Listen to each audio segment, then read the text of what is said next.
Assalamu alaikum wa rahmatullah wa barakatuh. Saviez-vous que le nom du prophète de l'islam était mentionné explicitement dans la Bible? Oui, dans la Bible, ce livre falsifié. En effet, après la propagande islamique sur le Cantique des Cantiques chapitre 5, le verset 16, où la mention du mot Mahmadim a poussé certains zélateurs musulmans à avancer qu'il s'agissait d'une prophétie concernant Muhammad, une autre croisade de désinformation mise en avant par nos amis de la Dahwa concerne la Bible des peuples, une traduction catholique qui aurait reconnu que le mari de Aïcha était un prophète. À tout de suite.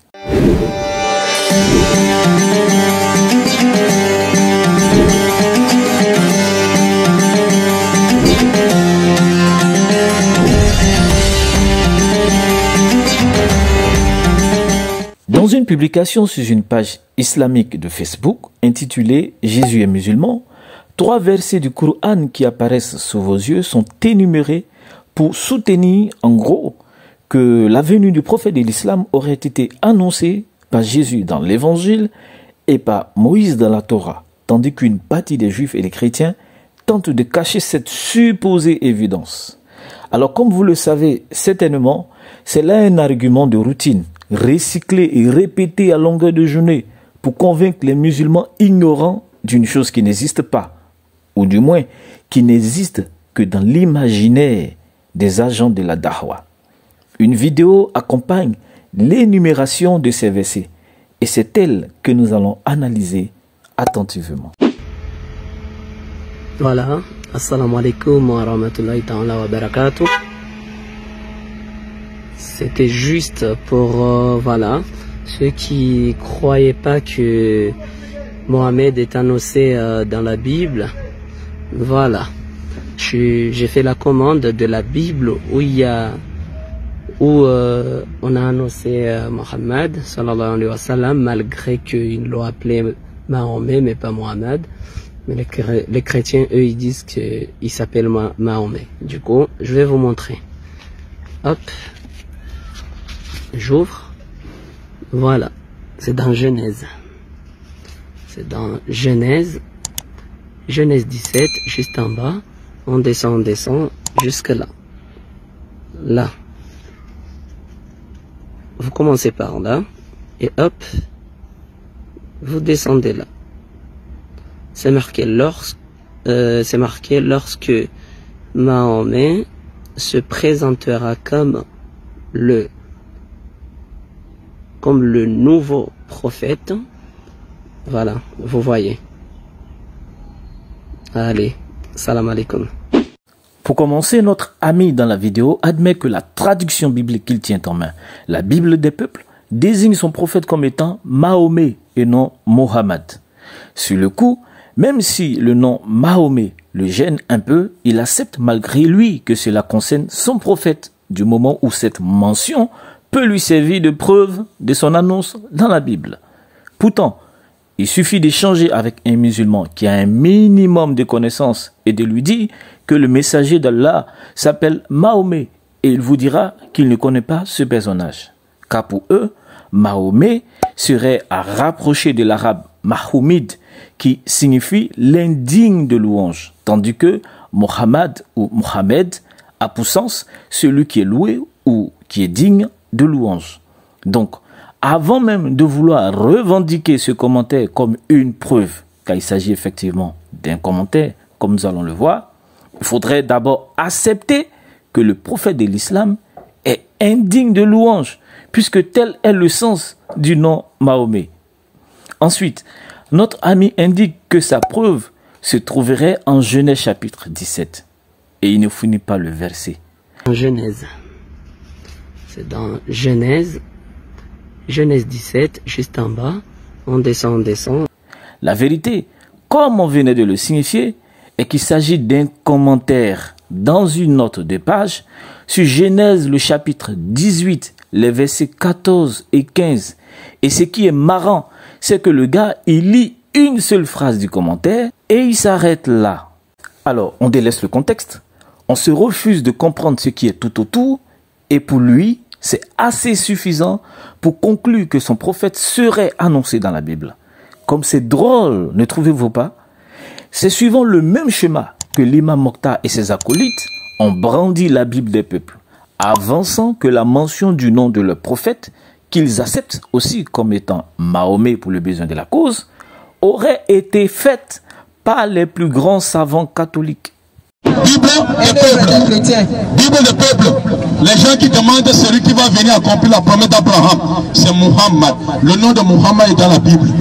Le nom de Muhammad sallallahu alayhi wa sallam est dans la Bible. Allahu Akbar. Takbir. Allahu Akbar. Takbir. Allahu Akbar. On va lire. Genèse chapitre 17. Écoutons comment le nom de Muhammad est dans la Bible. Le nom de Muhammad c'est dans la Bible. Allahu Akbar. Genèse chapitre 17. Filmez bien cette Bible. Il faut que chaque musulman ait cette Bible chez lui. Bible des peuples. Bible des peuples catholiques. Ils ont mis le nom de Muhammad dans la Bible. Le nom de Muhammad dans la Bible. Sallallahu alayhi wa sallam. Suivez ce qui est dit dans la Bible. Lorsque Muhammad se présentera comme le nouveau prophète, c'est la Bible qui le dit. Allahu Akbar. Allahu Akbar. Lorsque Muhammad se présentera comme le prophète.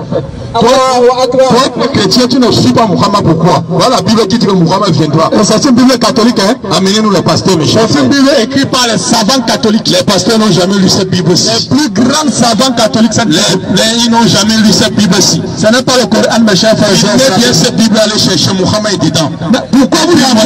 Pourquoi vous remplissez les églises alors que la porte du salut est à côté de vous? Et tout celui qui est musulman doit être fier d'être musulman.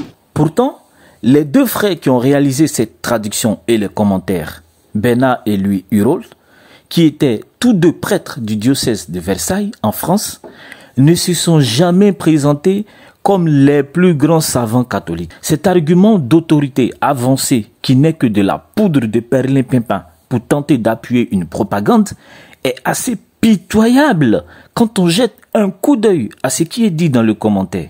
On pourrait craindre que les descendants d'Abraham se sentent supérieurs aux autres et qu'ils pensent être sauvés par le simple fait d'appartenir à cette race. Luc 3, le verset 8. Mais Dieu ne reconnaît comme héritier de sa promesse que les descendants d'Isaac, le fils du miracle, le fils de Sarah, et non les autres fils nés des femmes esclaves. À ce stade, le débat est clos. Les prêtres Bena et Louis Hurold, que l'imam Mokhtar et ses amis présentent comme les plus grands savants catholiques, affirment de manière très catholique que seul Isaac est reconnu par Dieu comme héritier de sa promesse et non les autres fils. Pourquoi ont-ils camouflé cette section du commentaire? Le commentaire poursuit en disant: ainsi Dieu nous enseigne que personne n'a de droit sur lui par le seul fait d'appartenir à une famille particulière. Les promesses de Dieu sont pour nous aussi dans la mesure où nous imitons la foi d'Abraham.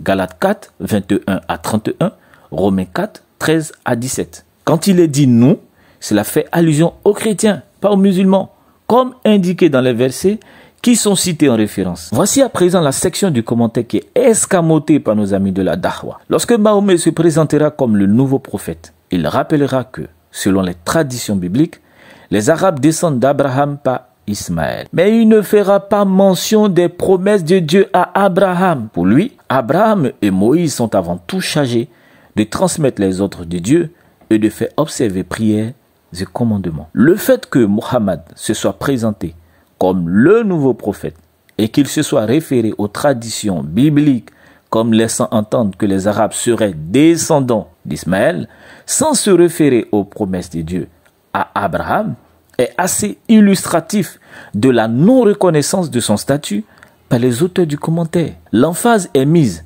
sur les promesses abrahamiques dont seul Isaac en fut le dépositaire, tandis que Ismaël, fils de Hagar, esclave de Sarah, est exclu. C'est ce que dit le commentaire. Que vous, musulmans, soyez d'accord ou pas avec le commentaire, ça ne regarde que vous. Le souci, c'est de reproduire avec exactitude ce que dit le commentaire et non de le falsifier. D'ailleurs, les Arabes ont existé avant Ismaël et ses descendants.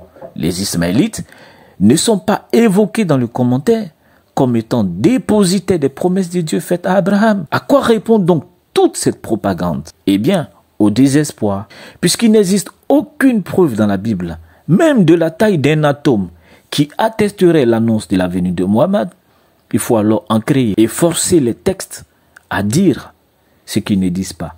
Barakallahu fikum.